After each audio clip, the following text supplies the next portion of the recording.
Good morning, friends. Today is 16th November and I'm Shuchi Rungta presenting you today's morning market update.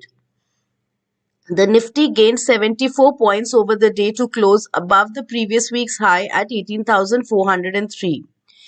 Technically, as we have mentioned earlier, the markets are gradually inching towards 18,600 with all small dips being bought into.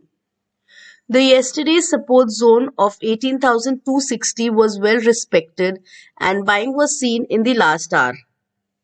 The Bank Nifty, after 2 days of price consolidation and yesterday's post the boring and lifeless price action throughout the session, momentum was back in the last 1 hour. So yes, boring is good. Bulls get to digest the gains and lay its foundations for the next up move. Banking still remains one of the strongest sector as per the sector rotation on StockEdge app. The IT sector recovered from its low yesterday and managed to give a marginal higher closing compared to the previous day closing above its 200 exponential moving average. Metals too continue with their bullish momentum. I would like to highlight that the broader participation and market breadth is still subdued. We have only 55% stocks on Nifty 500 trading above their short and medium term averages, whereas on Nifty 50, this number is around 72%.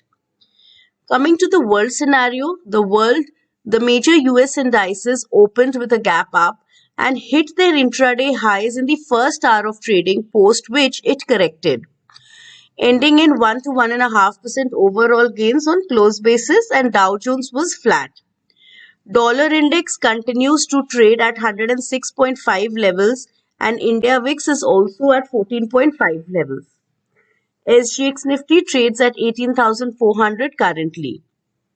Levels for the day: Nifty support will be seen at 18,260 and 18,100. Resistance 18,500 and 18,600. For Bank Nifty, support will be seen at 42,080 and 41,900. Resistance 42,450 and 42,800. Thank you and have a great day.